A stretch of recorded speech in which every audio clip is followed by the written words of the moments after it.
Nothing happened.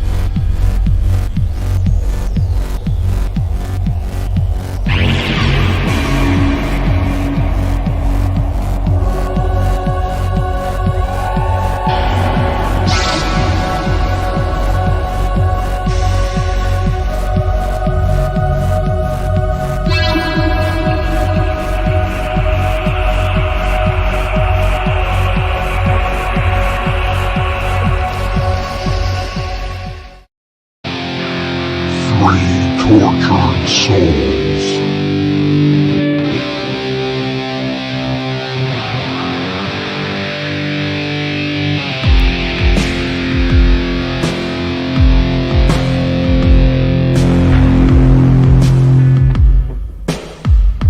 Science.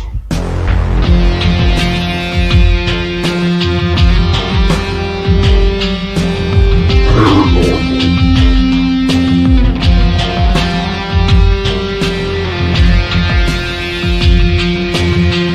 Drinks.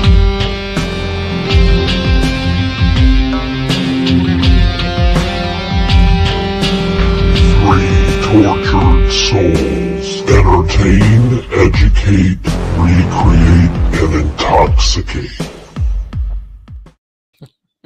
I screenshot it too. That was good. I just realized I'm in the wrong place here. There. Oh, come on. Oh yeah, You're Oh, in yeah. charge, damn it. You're in the driver's seat. Yeah. We should do this rotation this way to see who's next, and it will. That way we won't keep going. Who's next? It's pretty bad when we're getting so old. Our memories are that bad, and there's only 3 of us. Who's next? Yeah. Horrible. So how are you guys doing? Good. Good. Good. Having fun. Good. Living life. Except I'm Excellent. sore. Speaking of being old, we had cleanup duty today. So this morning I was down in the basement of the office building and getting rid of old magazines and stuff like Overstock that's been sitting down there for years and years and years. Oh, boy. So talking like boxes that are only like that big, but filled with magazines. So heavy, going back and forth. And now I made the mistake of coming back here and sitting down for lunch. And then when I tried to get back up, I was like, nope, gonna take a nap right here. That's fair. Yeah, I think Gotta have so. a nap after a hard day work. All right. So tonight we are going to talk about the paranormal phenomena that interests or fascinates us the most. So each one of us will go around, tell us, whatever 1, 2, 3, whatever ones seem to interest you or fascinate you the most, and then why. And then we can kind of open it up for questions and discussions. Then we'll go to the next person, and that'll be it. So it's pretty simple. So you could tell this was not a very, very long prep session on this show. I believe I gave 3 topics, and we defaulted to the one that, quote, and I won't say who it was, that looks easy.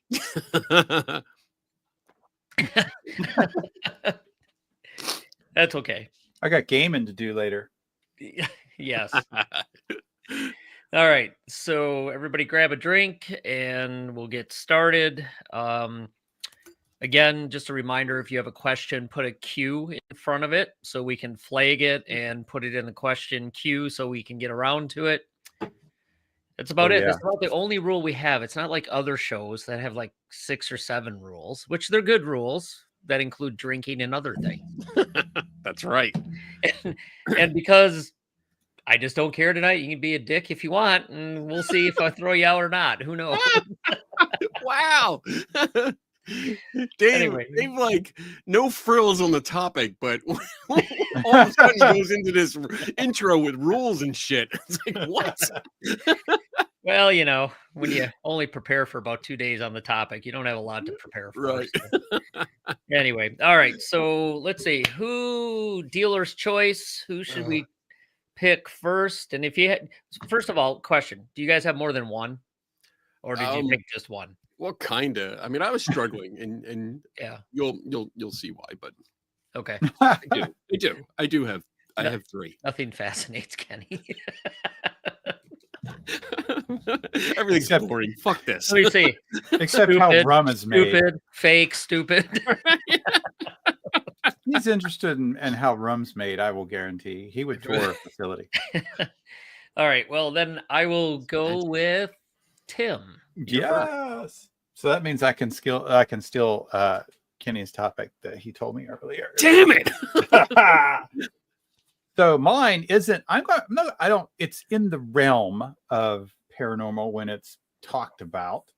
But what fascinates me more is I'm just going to say the broader term of aliens or life from another planet or from another place.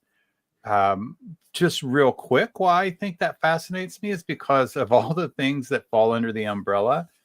I think that probably has the highest probability of being something, only because it's a great big huge fucking place and there's got to be something else.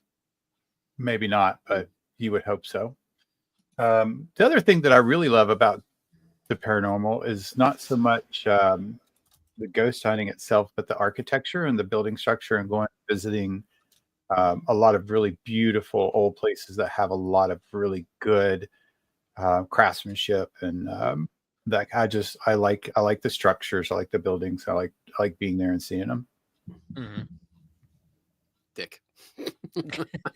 I didn't pick yours. I know. You didn't elaborate too much on it. Ours are cousins, but I'd already had that one. Yeah. Okay. You can share similar ones. That's fine. That's all right. Yeah. All right, I agree though. I mean, I like your idea about the alien life. You know, like that is fascinating. And I mean, I'm a huge sci-fi fan. I mean, I watch Stargate, Star Wars, Star Trek, all the stars, and then any kind of sci-fi thing that happens with aliens. So I know, like, what's with the clean shaven shit? You look weird. Every time I have to go to court to testify or something, you have to look like you know what you're doing at least. Yeah, it's all right. It's starting to get warm again up here, so this might be going away soon too. Next Well, show. I'm not even Credibility and looks. Yes, and you have to speak like you know what you're talking about. So yes, but I do like that the idea of alien life is just fascinating to be able to step out onto a new world, new planet. I mean, even the freaking moon. I would be happy just to go to the moon and look down and say, "Oh, look, that's where that's my home planet." I would love that. I would absolutely love it. But I could see my house from here. Yeah.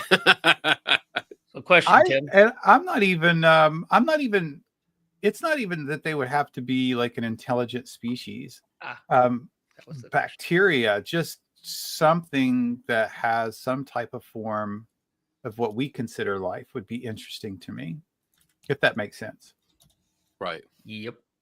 So yeah, like Dave said, you got a question, bitch. Yes. I don't Why are know. aliens considered paranormal? That's a John good without one. an H is already starting shit. That's good. I like that. I don't know. Other than probably because I think it's more sci-fi and probably started from all that. And probably, if you look back, especially around West Virginia, but there's still ghosts around that time. But you have Flatwoods Monster. That was a huge alien, supposedly. I think the love of aliens probably came out of some type of literature to deal with human struggle. I don't know how to put it on the fly, but it's like you kind of reach out in stories and to find something else out there besides yourself. And whether you bend that into something that an alien would come down and cure cancer and show us how to live in peace, or something would come down and destroy us all and take our coal. or gold or whatever. I think that is a very interpersonal worldview of the person that writes those stories. So I think it's pretty cool. All right. Okay. So, yeah, thus paranormal. Well, because they aren't normal officially. I don't know. I guess where do you draw the line between the UFO hunting community and the astrobiology type of work, or the actual academic work talking about potential life on other planets? Where's that line between that discussion, I think, in academic circles and even skeptical circles, talking about there could be bacterial life, microbial life, whatever, even intelligent life, potentially on another planet? Where do you draw that line between that being a normal conversation or something that's open to a fair, balanced academic debate versus the paranormal potential aspects Right. of that and the UFO hunting community? Where would you guys draw that line? Well, I mean, for me, it's always been paranormal was associated with ghosts, hauntings, and in some part demons and angels, because that's that's all within the realm of like paranormal, supernatural. And aliens were something different. Aliens they were outside of that realm. But then even cryptids aren't like Bigfoot. I never considered paranormal. I guess, and even when we look at the definition usually goes with it's usually synonymous with supernatural, and something above or beside the normal, which is the classic definition. But what does that mean? Like, the hell does that mean? That's just like cryptic message in itself. So yeah, I don't. I understand John's point. Like, alien life is life, and yeah, to other aliens, we would then also be considered paranormal because we're from a different planet. But I think it's just maybe it's the crossover is from sci-fi, because we've always considered aliens as part of science fiction, and then horror or ghosts and stuff like that is still science fiction. Ghostbusters, science fiction. Yeah. That's not a horror movie, and that's probably the most famous ghost movie ever. But even horror goes into the realm of science fiction. But I don't know. I'm just rambling now. Tim? I like that. Again, I think that Dave has an excellent point. I've never really taken it from that standpoint, and that's interesting. Because the probability, like, what is the difference between microbial? Microbial. Yeah, thank you. I can't do it. Good. What they said. Good. Write it down. I do believe this Put it game in the was book. played That's on Kenny's last show too. Microbial. Microbial.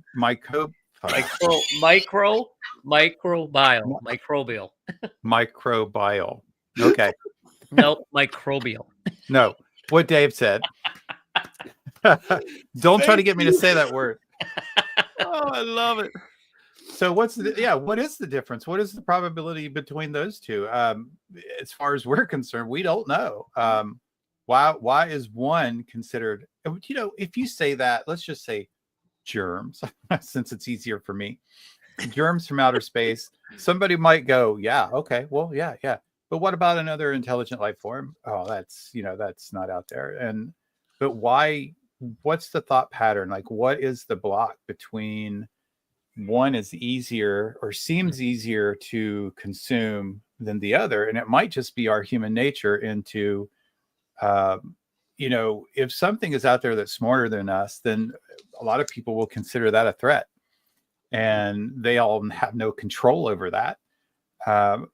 Probably work at the horrors that are going to come if these things come down and try to, either control us or eat us or take us somewhere, and make us work on their planet, which is a human history that we have all read about, and it probably could stem from something like that. And we're afraid that that's what will be done to us.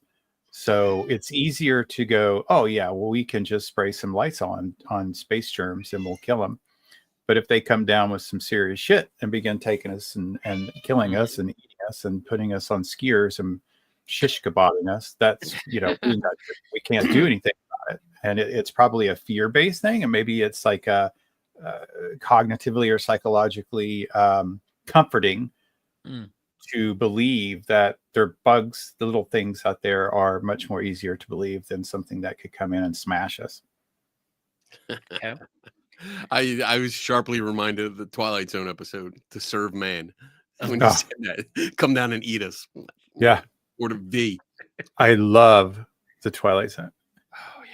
Microbial. No, what? How come I keep wanting to put an R in it? Microbial. Microbial. Microbial. You did it too. Shut the fuck up. I said it right. Microbial? Microbial. My Appalachian. You got me saying what you're saying. Oh, my God. Moving on. My Appalachian. All right, my Appalachian is fucking Appalachian. Yeah. Appalachian. It's a long night of drinking if this keeps up. It's culture. I can't help it. So Jade Kitten said, maybe paranormal equals shit we have no evidence for. Yeah. Jade Kitten's on Maybe. fire tonight. I know. I was just thinking she is fired him left and right. She's a firecracker tonight. Wow. I like it. Could be. I like it. Or simply is just para beyond normal. So it's beyond normal, at least as far as we know now. Mm-hmm. Yeah. You may or may not have evidence for it, or maybe you don't have enough evidence for it. So who knows? All right. Good. Any other questions or comments for Tim's That took a quarter of the official show. first one? Or any other words you want him to pronounce? Not that one. Supercalifragilisticexpialidocious. Espialidocious.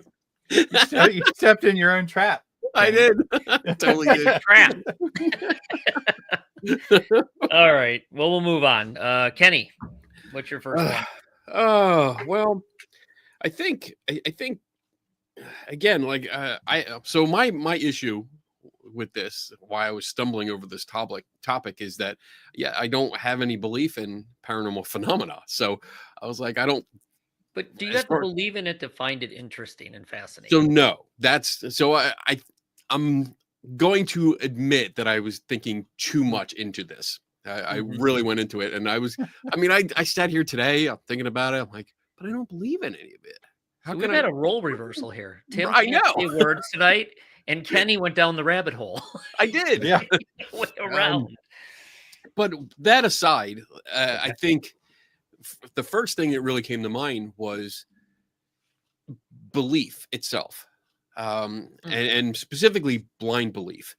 And on top of that, it's not only just blind belief where people were raised to believe in certain things, but then the almost forced or angry justification at all costs in order to keep that belief in light of evidence to the contrary.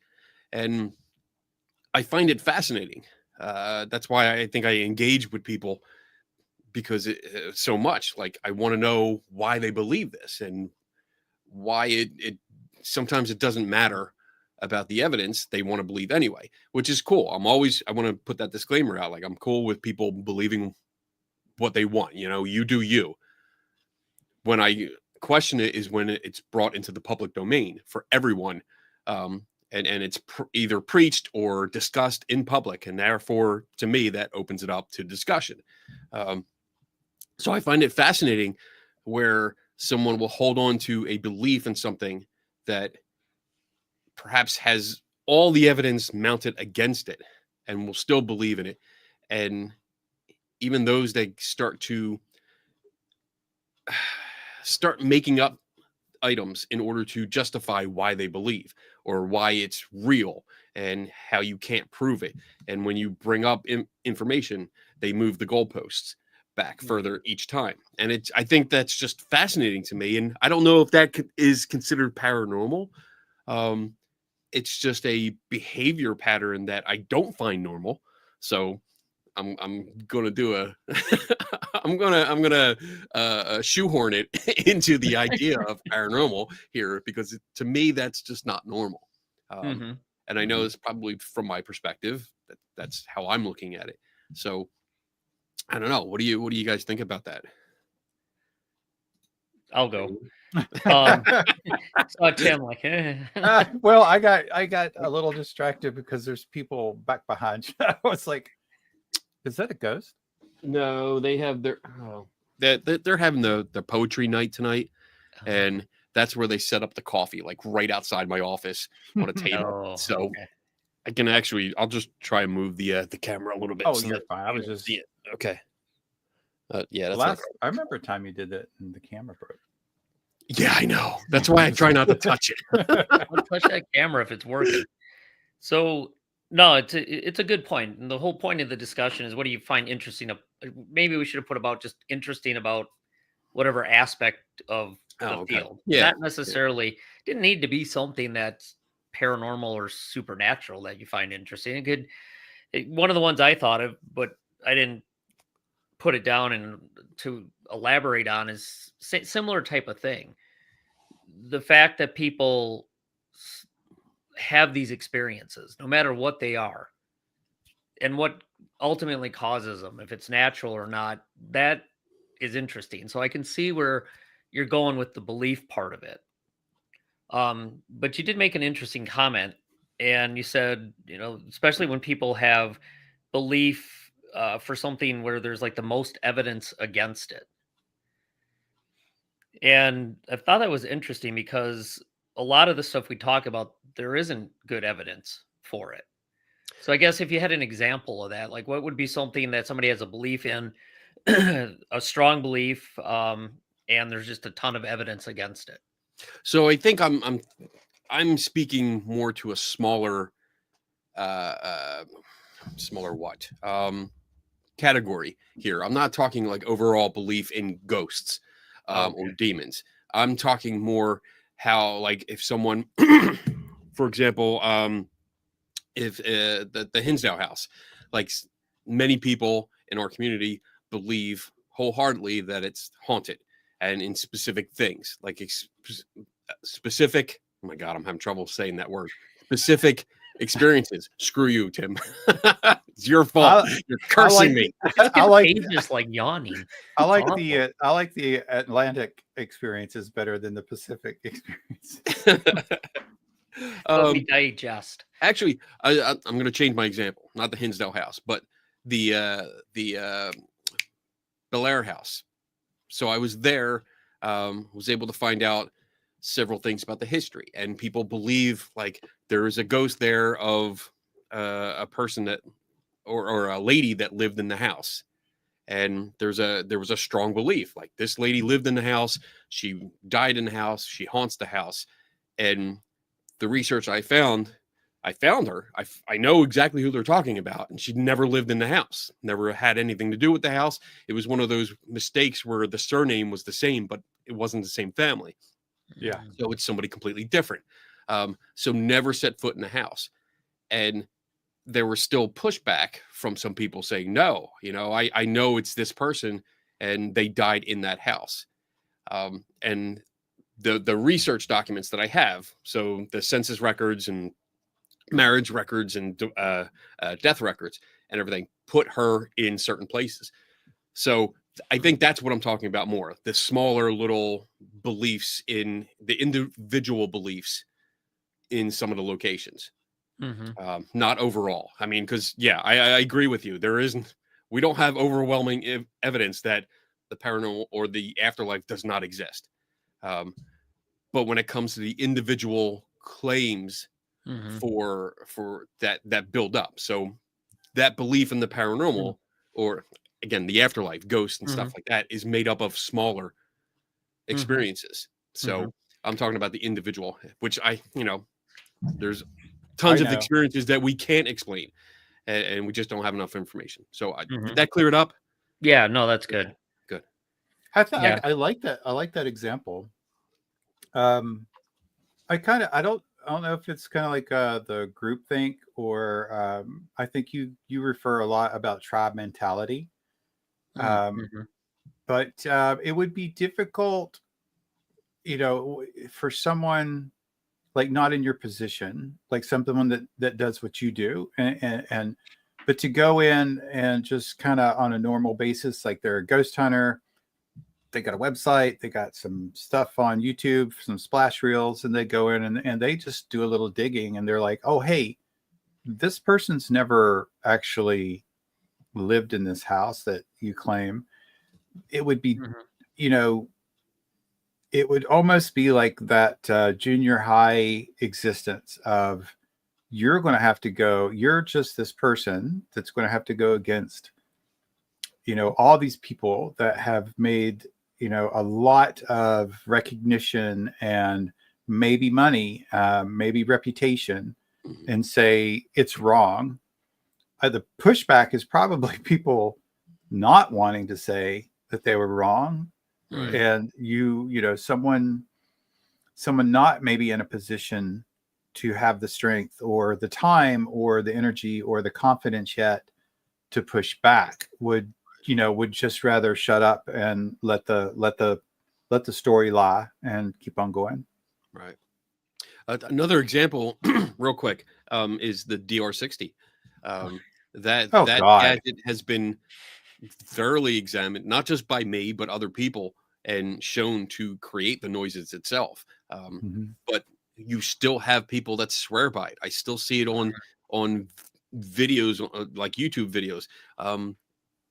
Sort of pseudo celebrities are still using it and saying, "Look, this is great," and it's still selling for a few hundred to a grand on eBay. And I still see people going, I can't wait to get one. I really, really want one."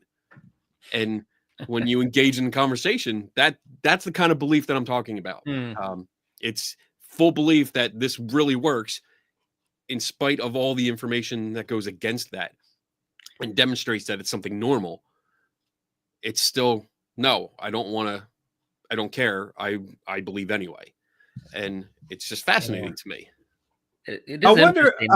I wonder if there's some pressure, um, like if you don't have some type of specific piece of a ghost hunting equipment, that you lose some type of credibility in the eyes of other long-term ghost hunters, like kind of Mm, amongst ghost hunters or paranormal investigators. If you come out and well, we didn't get any EVPs at this location and we stayed 2 nights, and someone that runs that location, or that's their home base, where they live close to, um well, they'll say, did you have this P60?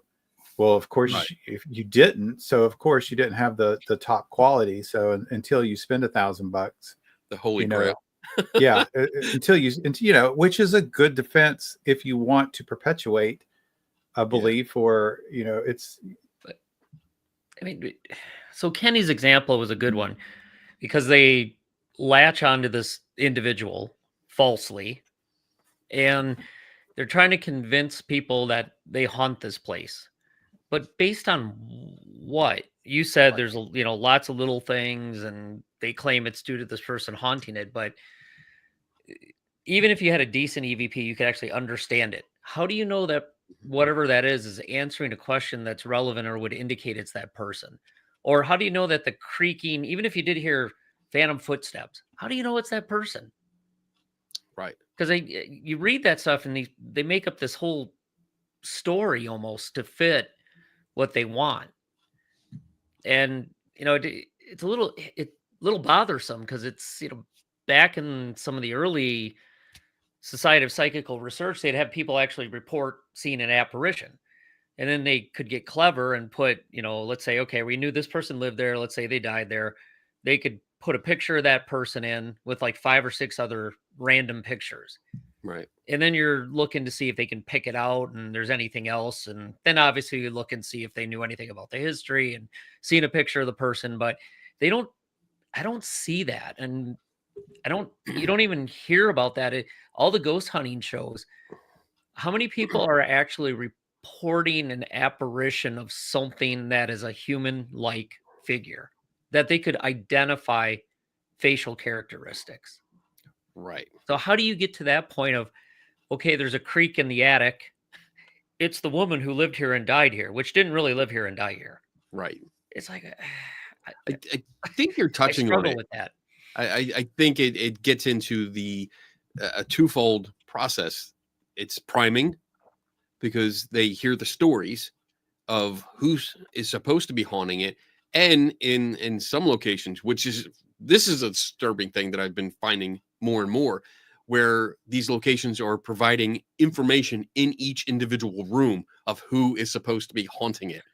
So you're absolutely primed, and then once something strange happens, it defaults into the ghost hunter mentality, where most people just don't get up and to investigate, and instead they immediately associate it with that preconceived knowledge. So they already have that primed, and they hear that creak in the attic, and they're like, well, wait, that woman Elizabeth, she's supposed to haunt the attic. Obviously it's her. But I go back to if I'm going to haunt a room in a house, what the hell am I going to do haunting the attic? Especially in the summer. It's fucking hot and miserable. I don't care. If you're I'll an never be up there. introvert, you might want the attic. I don't know. It's tough to reconcile bumps and noises and random sounds on EVP and assign it to a specific person. Right. So sorry, Tim, go ahead. Oh no, yeah, that's a very good point. I think we've often talked about it. I think at one show we all kind of had fun with, if you can so easily say, well, that's John Smith, we can say it's the Easter Bunny. Right. And we can have just as much credibility in that claim as anybody. Right. I know it's kind of a silly and what's the word, inflated. That's I can't think of the word, but it's an inflated example and probably not a good one to say something like that. But I think it kind of sets the tone as, if you're going to limit it to one thing, then you've excluded everything else. And when you exclude the possibility of everything else, you're just kind of screwing yourself for what might be.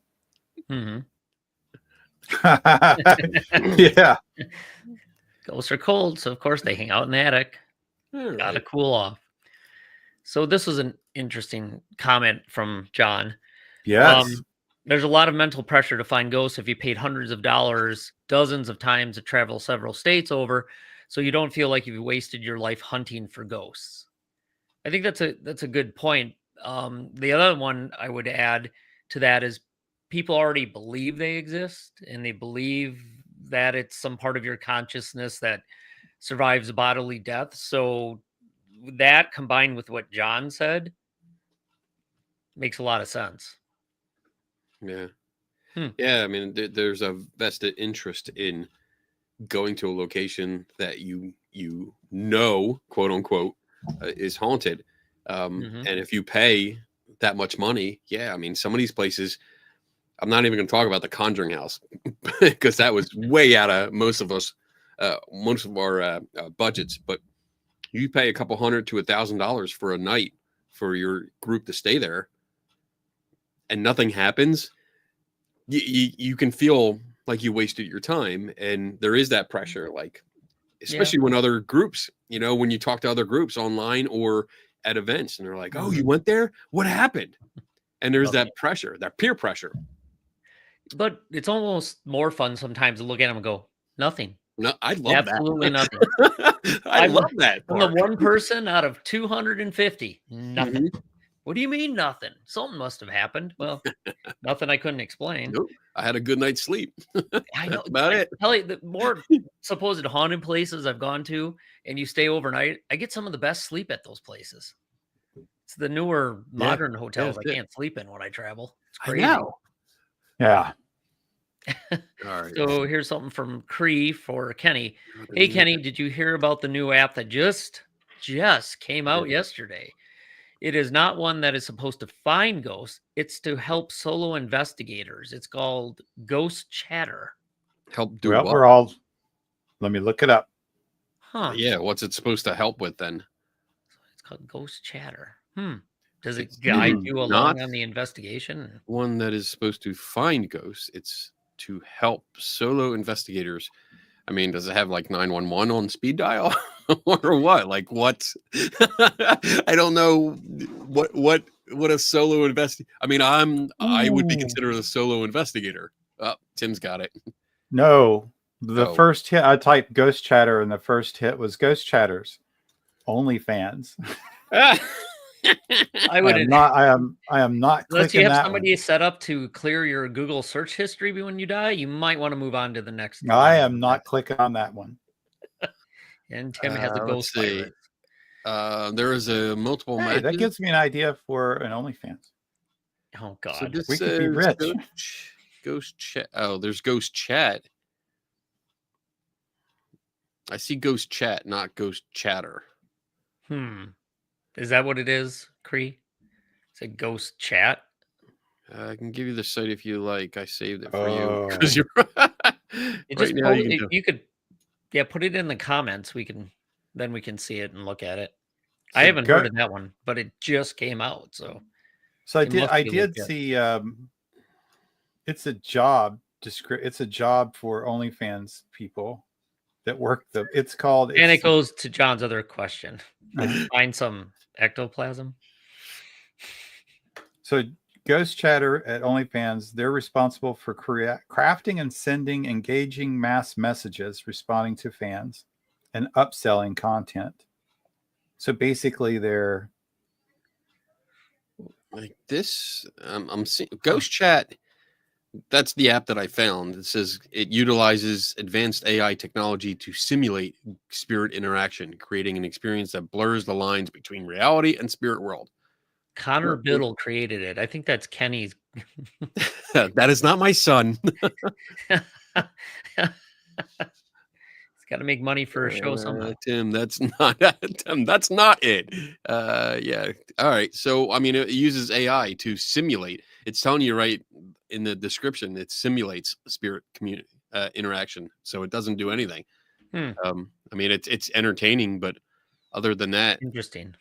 yeah, I wouldn't. Here's another spirit chatter app that finds EMF based words. Now, that's another one of those. That idea has been around for a while. That not just EMF, but changes in other environmental variables supposedly correlate with certain words. But I can't even begin to understand how that would supposedly be like, okay, a EMF reading of 2.1. That's exactly correlated with the word the. How do you? I don't know. Right. How did that happen? How'd that happen? He did an entire explanation on it in Paranormal Quest Extra Live today. Okay. Yeah. I mean, it's just it tells you right there in the description that it simulates it. So Yeah, I mean, it it's isn't not. designed to have the ghost talk to you. It's a simulation. That's what this says. Interesting. I have to look into it. Sounds Yeah. like something to do late at night when you can't. Oh yeah, there it is. Looks like this. Oh, no. Ghost Chatter. Oh, all right. That's not what I have. Yeah.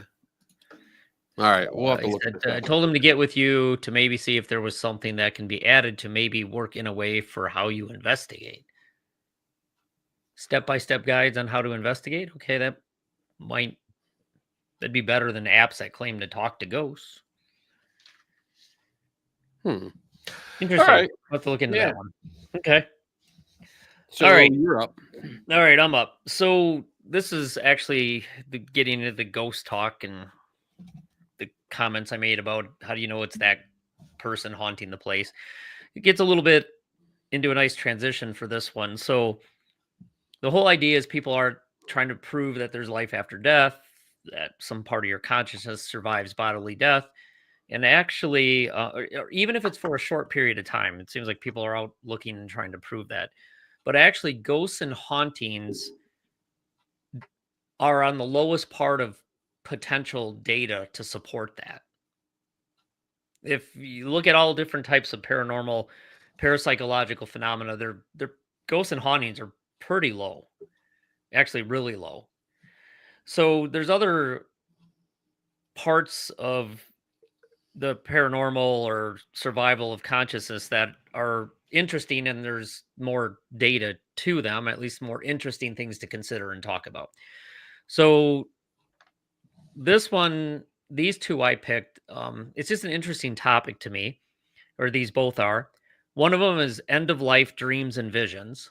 And part of that is people sharing, somebody who's alive and somebody says, "Hey, I'm having this weird experience as I'm laying on my deathbed and I can see the ghost of Aunt Gertrude who died a long time ago." And the other person sitting there is like, "Yeah, I can see them too. What is that?" Uh, or they see it at different times or different angles. So there's some interesting stuff there. And I'll explain a little more about it in a minute, but I'll give you a background on the other one is terminal lucidity. That's another one that's actually been getting a lot more time from academics because I probably I don't know. I'm assuming everybody knows what that is. So, terminal lucidity, and I'll read a quick definition. It's related concept to paradoxal lucidity, which they both refer to an unusual state of clear consciousness observed in individuals who are near the end of their life, and they usually have severe illnesses or dementia. And it could have gone for months or years, and there's no real interaction. There's no communication. They're just you think they're gone. They're pretty much gone. Mhm. And then they have these very short-lived periods of they're completely clearly conscious and they can remember things. They're interacting with you, and then it's over just as quick as it happens. So terminal lucidity is they die shortly after. Paradoxal lucidity is slightly different, where it just happens, but there's no impending or death that follows shortly. So that one I'll start with. Those are interesting because if you think about what we know about neurobiology and how the brain works, and when you have that damage to the brain and it goes on for so long, or you have other things, tumors, strokes, there's all different types of illnesses that people will have terminal and paradoxal lucidity from. So if you think about that, it gets interesting because it's noted in the literature. It's been noted for a long time. And now people, PhDs, MDs are starting to look at it because for two reasons, not to discover if there's life after death, but they're like, ooh, if we can figure out how this works, maybe we can develop a drug to help treat people who are having dementia, Alzheimer's, things that affect your normal consciousness and functioning. So So kind of like what happens chemically, electronically, everything that like what is the change that comes back? yeah, see, Um, that's the fascinating part because they don't know because oh, under our current model, the brain in those cases is damaged enough to where they don't really know how it could be happening. mm-hmm, mm-hmm. I mean, there's hypotheses, but there might be another connection they found, or there was a surge of endorphins or some other neurochemical that sparked something. But I mean, it's to me, it's interesting because they don't understand how it happens, and it does give you enough of questioning, going, oh, okay, well, if you have a broken TV set and it's broken, how could it just come on and receive a signal all the time? That's kind of what they compare it to. Like if your brain's broken, how are you able to have a moment of clear consciousness? Well, if something was causing the dementia that is an inhibitor, that close to death Yep. loses that inhibitor and then lets the brain regain for the last little bit, it might be, Hmm. I was thinking Yeah. was something coming in and changing, but maybe whatever's inhibiting it. I don't know. I have no clue, Yeah. I don't think they do either. That's why they're actually dumping money into it. There's been some grants given out by think there used to be grants given out, but National Institute of Aging, I believe that's the one, but they gave out some fairly decent sized grants to start studying that, but for the medical reasons of it. But Right. it used to be something. This gets back to the other comment we talked about: what's normal and what's paranormal. people look at that in the past and say, "Oh, that's some supernatural paranormal bullshit," and you're just misinterpreting it, and people aren't, it's not really happening. But now they've accepted it does happen, and now they're trying to understand why it happens. And Right. for me, it's interesting because I saw it with my mom's mom, my grandmother. Um, she had severe Alzheimer's, and she would literally, for probably, it had to be more than 2 years, she would just sit in a rocking chair with her head down and rock. That's all she would ever do. And she would eat. She could, still pick up a glass, but it got to the point where you had to feed her. And we're sitting there one day just watching TV, and all of a sudden she looked up. It's like her eyes were clear, and she just started chatting like nothing was wrong. "Oh, how are you? How was school? Oh, how's so and so? And oh, where's your brother? Where's your sister? Or, oh yeah, it's good to be here. I know I've been here for a little time, and yeah, I just and we carried on a normal conversation for a good couple minutes, and then as quick as it came on, gone. Just went right back to the way she was, and that was terminal lucidity because a couple weeks later she passed away. Hmm. I mean, it was interesting. And then after she passed away, because that was in the 90s, they were still doing a lot of work on Alzheimer's, and they asked to donate the body or the brain to be for an autopsy to try to understand more about it. And then when you go back and look at some of the old stuff we dug up, the autopsy reports, it was like severe, severe Alzheimer's and dementia. So to me, it's interesting. It's like, well, then how the hell did that actually happen? Hmm. So it's an interesting aspect. I don't know what's going on. I mean, I will just, I guess, comment Yep. is the right word. That, like your analogy with a broken TV. Mm-hmm. It depends on what's broken. And I mean, Yeah. it's, and John mentioned this in the chat, but like a TV can't repair itself. However, if something is simply loose, a good knock on the side or a kick on the leg will make it work again. A broken wire, a wire Mhm. that's broken inside, but the insulation is still there. It won't work all the time, but if you move it, sometimes it'll make that connection. So I don't know what's going on in the brain. I'm not trying to Yep. say that I do. I've seen that. I've worked in rescue for several years, so I've seen that over and over with patients that I used to Mm-hmm. take routinely.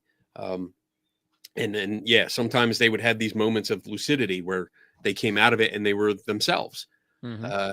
And it was a standard rule for me that if that happened during a transport, you'd make sure the family was there, or you'd halt transport. And Mm-hmm. I'm not talking about during emergencies. It was during a Mm-hmm. normal transport sometimes, but you'd stop and let the family talk, Yep. because that was the only time they got. But even like radio broadcasts, sometimes you can't get a radio station in, but later on in the night, if the conditions are right, it comes in. And I guess what I'm trying to get around to is that something's wrong. Something has been deteriorating. Deteriorating? Yeah, deteriorating. Mm-hmm. I'm saying it right. Shut up, Tim. In the brain, because Mm-hmm. it's damaging probably the access to those memories. But obviously something is going on. The brain does have the ability to repair itself in some situations. The body heals. You don't usually repair nerve cells Different though. You pathways. you do different pathways. Right. That's what I'm talking about. You find different pathways Yeah. to that memory. So, but maybe it's and again, this is complete speculation on my part. But all I'm doing is relating it back to the sci-fi thing. Like maybe they rerouted power and it took it for a few seconds and then it overloaded the circuit. And like that's the analogy that I'll go with. Because again, I don't know, but I mean that's the only thing that makes sense to me with my very limited knowledge. Yeah. It's a complicated thing, and you read Yeah. some of the reports, and they're talking about dementia and tumors in the brain and massive strokes. And the interesting thing is, it's just not like one disease mechanism or one problem that they see people come out of this from. So there's got to be, yeah, something. I don't know. Maybe they find a different connection or a different path momentarily, but it's interesting because at the same time, if you accept the mainstream view of how the brain works and when pathways are damaged, it usually takes a lot of work and time, especially after you have a stroke. You have to retrain yourself. It takes a lot of time to find different connections and pathways. So the ones that to me are really interesting is if you just had like this severe mental impairment, brain impairment for years, and you just all of a sudden snap out of it all of a sudden, and then you just go right back into it and then die shortly afterwards. It's interesting. I mean, yeah, It it is. definitely could be some sort of endorphin rush or some other neurochemical that pops through and just opens things up and clears things. And I think the more we start learning about the brain, there might be, the bigger shifts in overall coherent electrochemical activity in the brain. There could be changes, but I don't know. To me, it was interesting because it was a phenomenon people poo-pooed for a long time, and they're like, it's a bunch of supernatural bullshit. And now the medical community is actually looking at it seriously now because they're like, oh yeah, it does happen. Why? Why is it happening? Right. That's what we have to find out. Why? Yeah. Because So maybe. Okay. the other one, getting back to the end of life dreams and experiences, end of life dreams and visions. That one to me was interesting too because you're getting multiple reports. They're documenting them in nursing homes, trauma centers. There's a whole lot of medical community that's being surveyed, and they're reporting these. And then the more they look, and they do surveys in different areas, different types of either hospice or the hospital or nursing homes, they're finding similar frequencies. So people are like, okay, we're reporting this type of phenomena. It's happening across a couple different areas. So that's one reason I thought this one was interesting. Sometimes they see somebody who they don't know is dead, or they claim they didn't know they was dead. They'd be like, "Oh, hey, I've been seeing dead people, but I saw Uncle Bill, but Uncle Bill's not dead." And then later they learn Uncle Bill is dead, supposedly. There might be reciprocal. Sometimes they'll say they see living people, and the living person they say they're seeing, that living person who's a distance away says they sensed or saw them as well. So this is touching on a lot of different little aspects of the paranormal, and it involves, as I said, both living and dead people. Um, there's a shift closer they get to death. There was one doctor that's done a number of studies on this and finding that, and there's a couple books and papers on it that show that the people who are actually going to die as they get closer to death, and they don't necessarily know they're going to die, they just have done it from the time they had the experience to when they died, that there's a certain time period where they see more deceased people versus living and deceased. So there's definitely a shift in the frequency of the number of deceased people. And the other thing they noted, which was kind of interesting, is there was the ones that passed away later. There was a message usually from the deceased that they were seeing of basically, we're coming to get you. And then they would die. Hmm. So, of course, anytime you have somebody who's sick and they start saying, "Oh, I see my dead grandpa," and he's saying it's almost time, you might want to get checked by another doctor. So it's interesting. That one was interesting, and again, just because it's being studied by MDs, PhDs, academics, fair number of articles in the literature, a good number of books. And they've admitted it finally. These things do occur. Now they're just trying to understand what it is. So it's Right. things like that where they used to say, "Oh, that's a bunch of crap. You say you're seeing a dead person, whatever." But as you look at it, it seems to be more common, and there's maybe some patterns to it Hmm. that they're trying to understand. Um, yeah, so to me, it just raises a lot of interesting questions on what's going on and why people have those experiences. Just out of curiosity, would that be like, have they looked across culturally, cross culture? Like, are there reports of people that have no tie to? It's probably hard to find somebody that doesn't have a tie to a belief in an afterworld. but if there was, do they report seeing people coming for them as well?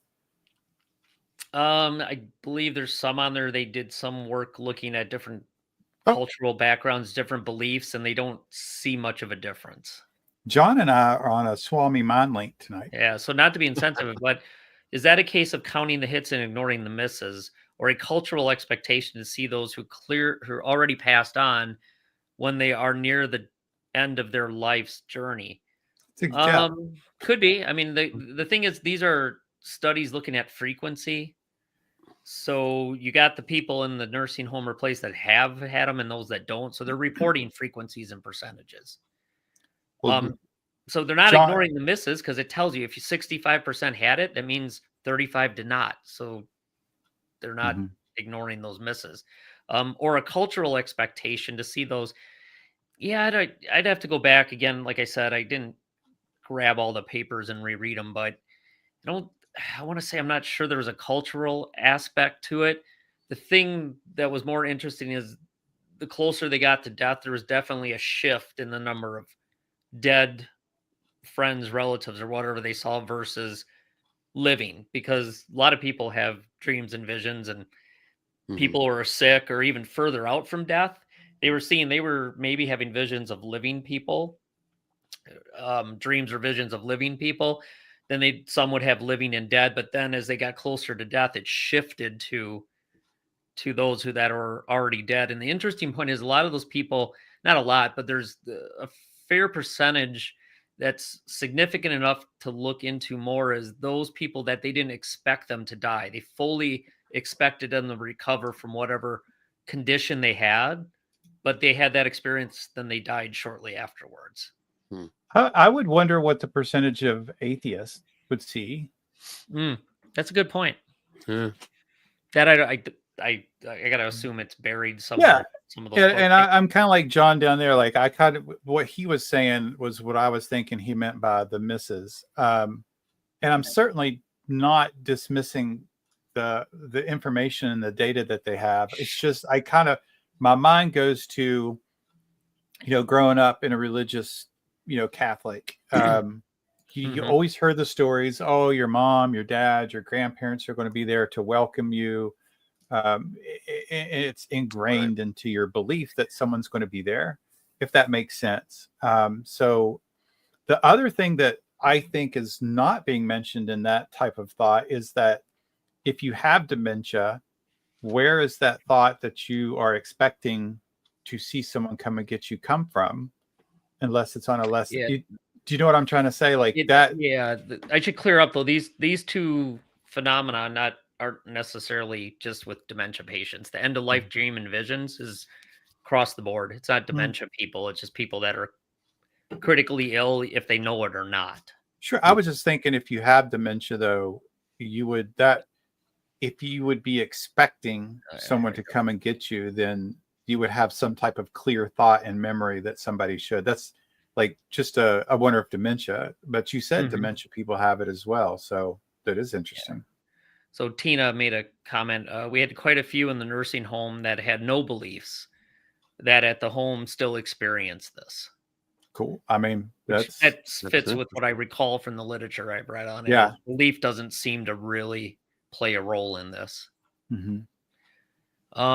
I think John had another one. I guess what I mean by misses is, for example, we ignore when someone on their deathbed misperceives their grandson is their son, while we count when they see someone who has passed on. Again, though, I don't know. I don't know if the literature addresses that, because I don't know if they didn't talk about living people being misperceived. It's just they had this vision or dream that it would somebody who had prior passed away, and they came and gave them a message saying, "Hey, your time's kind of close, and we're coming for you." Man, if that's true, I hope some of my old dogs come and get me. That'd be great. Yeah, I miss my pups. I would like to see my dogs come back and be like, "Hey, we're coming for you." Like, damn, you can talk. I knew it. I knew it. Or if you had the unfortunate experience of having to put a dog down at one point. Yeah, Then they'll yeah. be standing next to the ventilator and yelling, "Unplug him, unplug him." uh, All that's right, not Well, let's see. that John was a has another good. comment full of I questions. think that topic, Dave, that would be a fun one for a good long show. Like that is very interesting. Yeah. Also, It how many really is. people have to have these experiences for them to be considered authentic? Like, what's the percentage of people who have had these experiences? I don't have the number, but I think if we do a deep dive, let me see. I might have one paper here quick. You two talks among yourselves, and I'll see if I can find at least one example here. Oh, well, I mean, I can go into my I had the last one, well, I actually had Yeah, 2 go others, ahead. and I'll real flag quick, this. I mean, they're Yeah. not really long, but I am always fascinated by photos and video. I think they just fascinate me more so in trying to figure out what Mhm. is in the picture, because you usually get that initial, I have a ghost, look what I have. It's a totally a ghost or a demon or whatever, and I love just trying to figure it out, like what Mhm. camera did you use and where were you, what room, were you outside, what were the conditions, and I love just that whole Mhm. thrill of trying to figure out what's going on. Yeah. And then the last thing I have is, um and this is what Tim and I were talking about and before the show. I always view alleged haunted locations like I see film locations. Like I love going to filming locations for TV shows and movies that I just love. And I see that when I go to haunted houses because I'm like, oh, well, this I've seen this on TV. Yeah. There was a group here, or I saw this like in books. I've read about this for years and stuff like that, and I absolutely love it. And to stand inside that house where they claim some event happened, is fascinating. And to build on that, when I have done the historical research and find out like maybe something did happen in there, or that Mhm. I have like a newspaper clipping from the time showing a photo, I like being able to stand in that room where that newspaper clipping photo was taken, like back in the early 1900s or something like that. I find that amazing, and it geeks me out.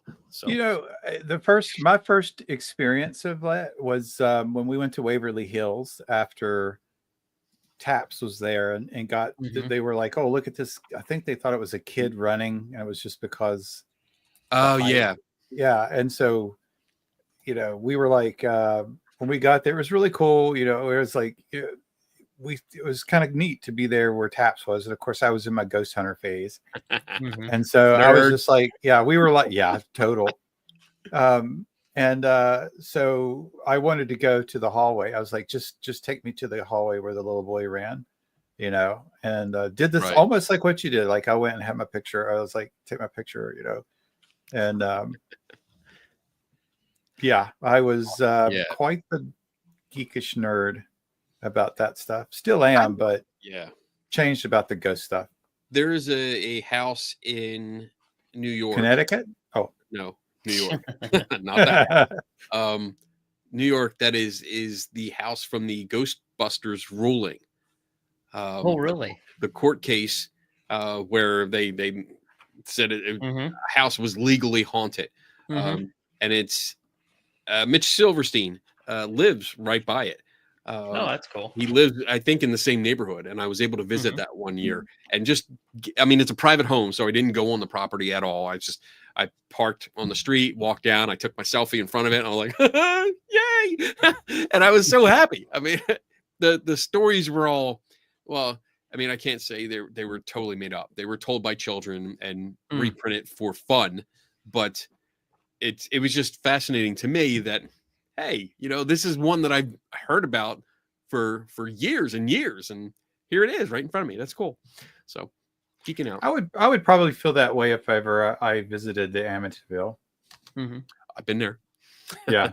Yeah, we stopped by one time, pulled over and took a picture with it, and it's like, yeah, it was Yeah, cool. real quick. They got signs up now, like you're not allowed to pull over. You're not allowed to do this. And We had our dog with us, so we pretended we were walking the dog in the neighborhood, yep, taking pictures of the dog, which were focused on the house. that's So anyway, the one study real quick I found, Journal of Palliative Care, 84 to 87% of the patients had a end of life dream or vision. And then that they said, referencing another study that was twice as much as another study, but then one of the big major books on At the Hour of Death, looking at similar type of phenomena, and it was north of 80% in the people that they surveyed. But these were people that were on their, they scored them according to there's a whatever scale they use to see how, if there's palliative care and how close to death and what they needed. So there's a way they looked at it for people that were close to death, and then it looks like it's anywhere from 40 to 80+% of the people had these experiences in the surveys.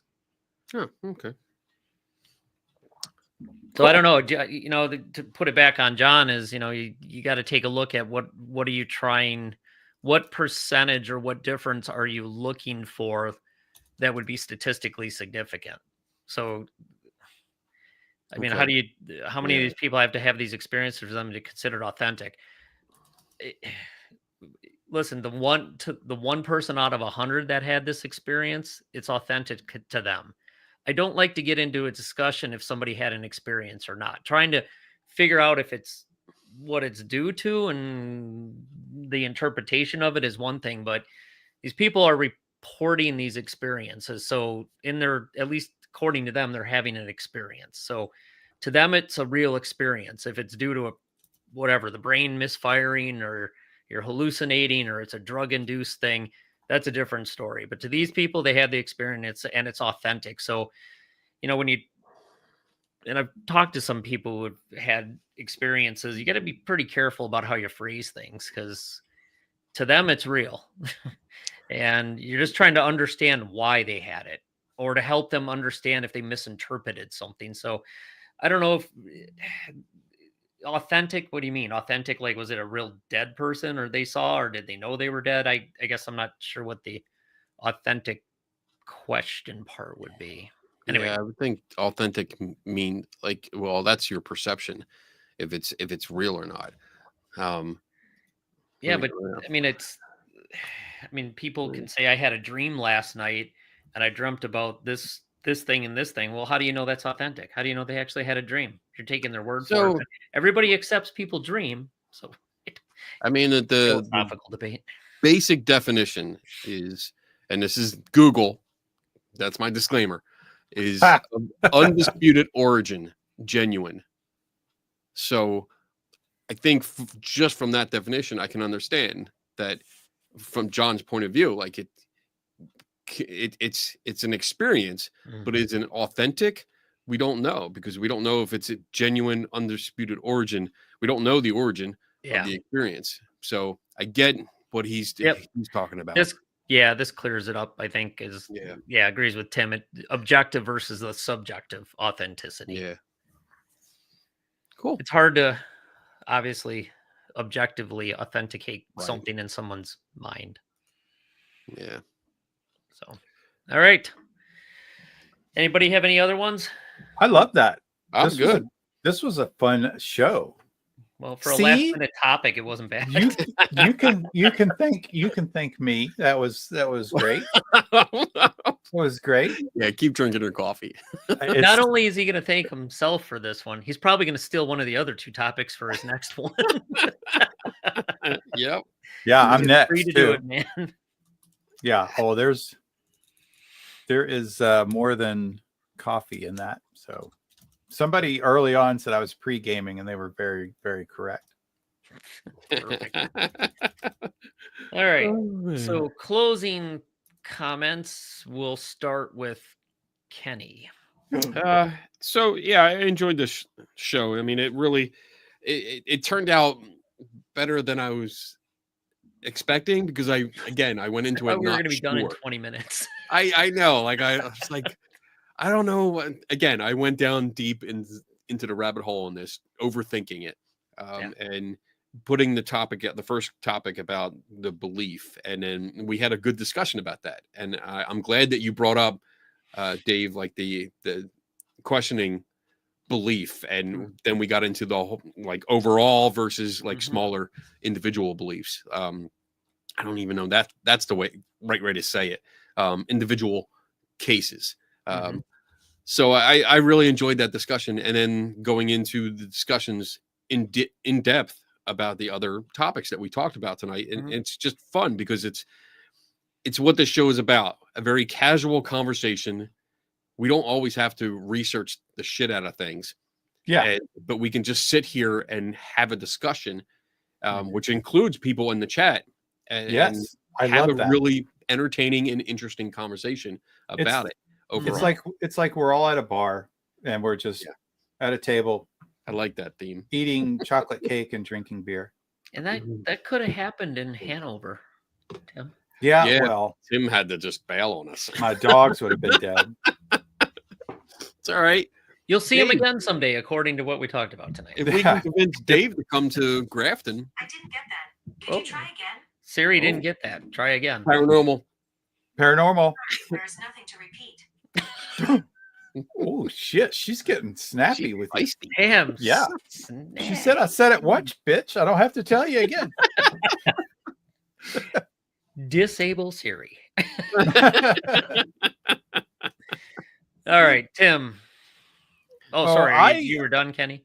Yeah, I'm done. Okay. I'm good. Thank you. I found I was unprepared for how interesting that the terminal lucidity and the visions. I really enjoyed that. I that was really nice. I'm kind of it's fun sometimes to just get that topic. That's kind of what I was thinking about just when we're all sitting around and like you said in the chat.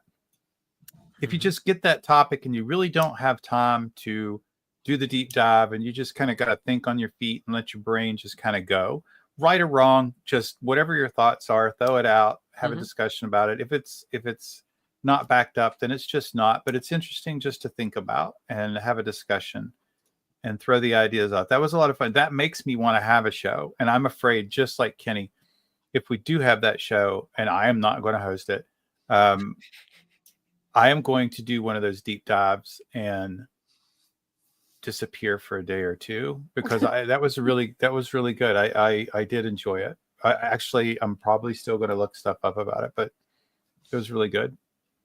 I would like to interview hospice workers and different nurses that work with elderly. One of the papers that I have and I can send you, they actually have the views. They have the comments from the staff they interviewed at the hospital or the nursing homes. And they discuss what patients have told them or things they've observed or, what the families reported. So it's pretty interesting. It's fun to read through. Yeah. So anyway, but yeah, no, it kind of was a last minute topic, pick of 3. I honestly, when we first started tonight, I'm thinking we're going to be lucky if we make it through 20, 30 minutes. We're going to go through, this is what it is. This is what I like. Okay, we're done. But no, it's good because I agree with all the comments. So we're good at taking a topic and just throwing things out there and then seeing where the discussion takes us. Right. So we definitely have no problem killing time talking about things. Yeah, we're definitely good at that. I think we're better at that than when we do too deep of a dive. I think some things deserve a deep dive, but I think sometimes some things just deserve. Oh God, I'm starting to slur. Just deserve. Just deserve throwing that shit against the wall. See what happens. See, I think this would be a good pitch for any kind of like paranormal conferences that are accessible to all 3 of us, where we could meet and have a panel discussion. Like, just instead of doing an individual lecture, come up here and say, all right, submit your topics. What do you got? What do you want to talk about? And we'll talk about it. We'll do a show live in studio in front of a live studio audience. There you go. Yeah. So some of these, I think it'd be interesting to do some deep dives on some of the topics we came up with tonight. So that's good. I'm glad we've charted out the next couple shows with this one. That always helps with alcohol. With alcohol. Yeah. Hell yeah.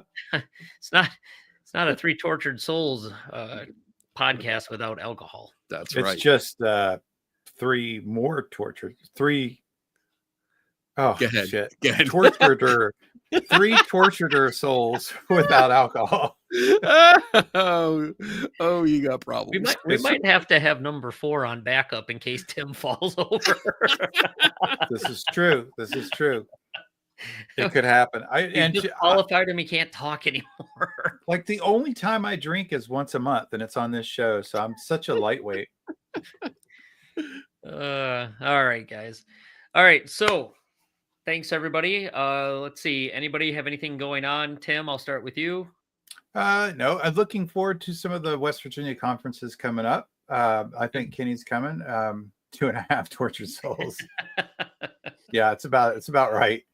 That's going to be a lot of fun. I think I'm going to end up with the one that Kenny's there. I'm going to talk about the haunted item object, that experiment, which I really want to do again.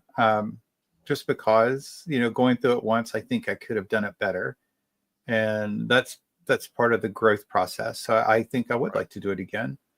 I think I will definitely get something that can be mailed, not cheaper, but more easy. The boxes ended up being so big, like some places you had to go to them, pick them up. Anyway, I'm starting to ramble because I'm drunk. So I'm looking forward to that. I'm looking forward to seeing Kenny and Grafton. Other than that, just work and coming home and gaming, normal stuff. Good. All right. So I don't have anything scheduled yet, but to build off of a previous topic we did on the Shroud of Turin, there's actually a Shroud of Turin 2025 International Conference and Symposium at the end of July in St. Louis, Missouri, which is driving distance. So Jen and I might go and check that out just to see what that's about. And then there is a paranormal research forum that is occurring in Gettysburg, I believe in August sometime. The symposium? Yeah, it's that paranormal research symposium. Last year was the first year of it. Duo. Yeah, Alex, I think she's putting it on. You have until the end of the month if you want to submit an abstract to give a talk. It looks like you got to get the abstract in on the topic by the end of the month. And then if it's accepted, you go and give the presentation. And then I think they're still expecting you to write a paper that could be put in the proceedings for the meeting. So, yeah. Okay, John, that's good because I am, based on my work schedule and stuff, I'm trying to see if I would have time to do that. I'm leaning towards yes right now. So, got to get a abstract submitted and hoping to be out in Gettysburg to do that. Okay, cool. Well, I got to come up and see you then. Yeah. Me and Kenny can be the 2 old guys. Oh God! We've seen funnier faces on a coin. All right, Kenny, what do you got? Next Wednesday, the 3 of us are going to be on the Paranormal Brew. Thank God you remembered that. So There may have been only 2 of you. I totally remembered, but there might have just been only one of you if you hadn't said that. She'd be like, "Where the hell is Tim and Dave?" So yeah, we are going to be on the live stream called Paranormal Brew. Hi, Kim. The 3 of us, and who knows what's going to happen. I think she said something about a topic or trying to figure out a topic or questions or something like that, but we never, pretty much what we do. Obviously, we work best when we don't have a topic until the last day. Yeah, I figured we'll just take over and we'll just run the show as one of our shows. And then coming up in like March 15th, it's a Saturday. I'll be doing a lecture for the Philadelphia Association for Critical Thinking. Mm-hmm. It's a lecture called Tricks of the Tricksters. It's based on my SciCon workshop. So I'll be breaking down viral videos, paranormal type videos and how they're done, mostly from TikTok, things that I've recreated, and I'll talk about it, give examples, and then show people how I've done it behind the scenes. And it is going to be public. So if you go to the, I'll put the event tab the time is wrong on the Facebook event right now, but they're going to change it. It's at 2 p.m. Eastern time. But they're going to do a Zoom call. I'm going to Zoom in. I'm not actually going to be there for this. So it's open to the public. I think you just have to register and sign up, and they send you the link. So if anyone wants to watch, I'll be doing that. And after that, there's a bunch of things coming up, but not till like later. Not till like May is like Penhurst Asylum. I'll be there for the Penhurst Paracon. I'll set up there. And then there's more stuff coming down the line. So, including Grafton. Grafton. I think I have like two. What do I have? I think I have like Indiana, Pennsylvania, which screws me up every time I say it because there's a little town called Indiana in Pennsylvania where I'm going to do a lecture for the Historical Society. And then the week before or after, I will be again in West Virginia. I think for Daniel's Daniel's Skeptic Camp. So lots of projects coming up, and that's just a few of them. So there you go. I'm done. What's your TikTok? If you look on, I think you just search my name, Kenny Biddle. Maybe Kenny Biddle CSI. That should come up with my my main TikTok channel. Cool. There you go. All right. Done. All right. Well, thanks everybody for joining us tonight. Appreciate the questions, comments. Appreciate you spending some time with us tonight. And we will be back in a month, or if you can't wait a month, next week on Paranormal Brew. That is Wednesday nights as well. So you get another dose of us in a week. So, yay. You've been warned. That's all I can say. Yeah. All right. Everybody have a good week. Thanks again. Take care. I give myself it's a new attempt for a closing. So it's one button. I don't know how I could possibly two clicks. It's two clicks. I really could. Let's see if I can.